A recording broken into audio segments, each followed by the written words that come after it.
Hello, thank you for asking me to give an explanation of what emptiness is.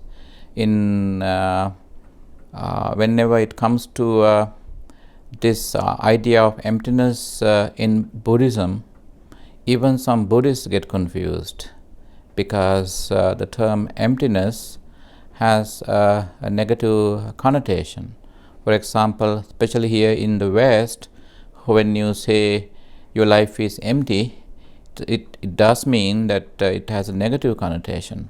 Whereas as a standard Buddhist term, emptiness doesn't have a negative connotation.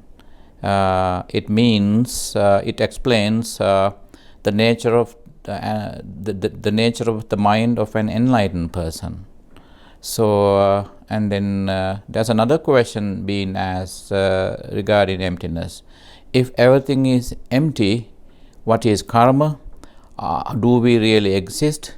Is there anything called karma? There is samsara, the cycle of birth and death.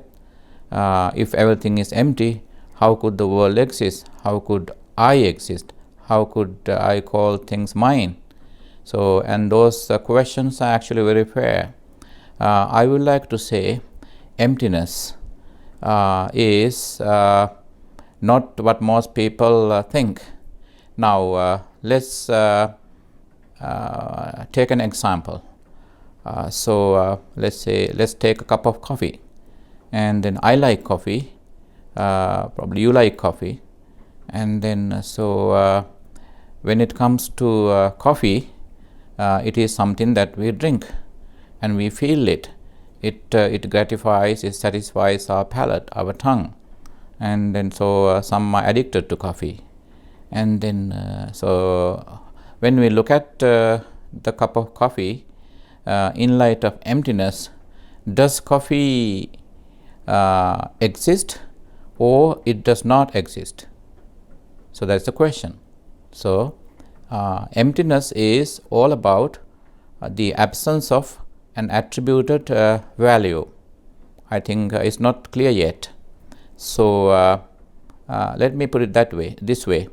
Now, when it comes to calling something empty, actually things are never empty of anything. The cup of coffee could be understood, could be defined in light of emptiness by involving two people therein. Let's look at who are these two people, Buddha and me. So I'm not enlightened, but Buddha is enlightened. So when Buddha sips the cup of coffee, when he sips coffee, does he taste the coffee? Because he's enlightened. Even though he's an enlightened person, he feels the taste of the coffee, and he would even enjoy the coffee. And as an average unenlightened person, I enjoy the coffee, and then I feel the taste. I may even get addicted to certain brands of coffee. So, and then when it comes to the true nature of the coffee, it doesn't have a fixed essence, a fixed value. Things come with a certain degree of built-in value. When it comes to anything, at this point the coffee, we attribute a certain degree of value, and those who love coffee would attribute a higher value to the coffee, whereas those who hate coffee would not appreciate the coffee at all. To them, it is not important at all even to talk about the coffee. So, what is emptiness? When you look at the coffee in terms of emptiness, so the coffee does exist conventionally. But it doesn't have a fixed permanent value. Because the coffee does not have a fixed permanent value in it, so it is considered, so it is an ample example of emptiness. So I think up to this moment is more clear, I guess. So, and in the case of myself drinking coffee or sipping a cup of coffee, so I attribute the highest value to the coffee that I am drinking based on the brand. So usually I would like any brand of coffee because simply to me it's coffee. Whereas in the case of the Buddha, sipping the coffee, drinking the coffee, and then he would simply drink it, he would simply taste it, and then he would have no attachment to the coffee. And then he is drinking coffee because he need, so it would give some energy.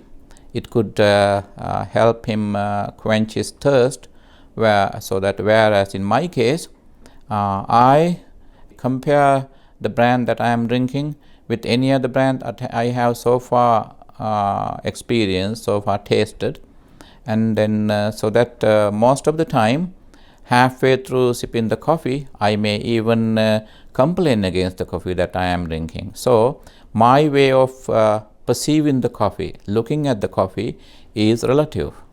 So everything is, as an average human being, an unenlightened human being, my way of perceiving things, looking at anything, including my physical body, my mind, my existence, the world that I am part of, anything that comes my way, anything that I would hate or love, in terms of value attribution. Based on my sensory urge or need, I at times attribute a higher value or a lower value to the things that I enjoy. When I get fed up with something, I may even completely take the value that I had attributed to it. So I may even ignore that. So that it's all based on my attachment, because I look at everything in terms of attachment. Whereas in the case of the Buddha, he doesn't have an attachment. When he is hungry, he doesn't complain. Whereas when I am hungry, I do complain.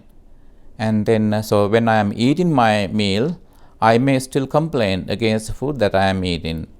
Subconsciously, I would compare it to something else. That is because of my relative way of perceiving things. Whereas when the Buddha is eating, he would never complain, even if he is eating the worst food.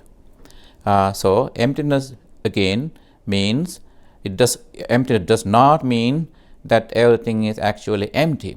Things have a value. We do exist. Karma is there. I come back to the samsara, the cycle of birth and death. That is called salvation. That is nirvana. Everything does exist. But when it comes to emptiness, it means anything, everything that does exist does not have a permanent fixed value. So that is why we call it is empty. Otherwise, emptiness does not mean that things are actually empty. So, and there are two levels of teachings that Buddha has given.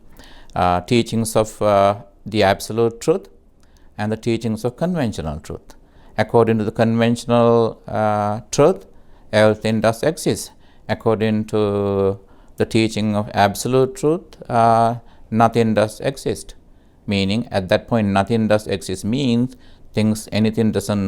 everything and anything does not have a fixed or permanent value.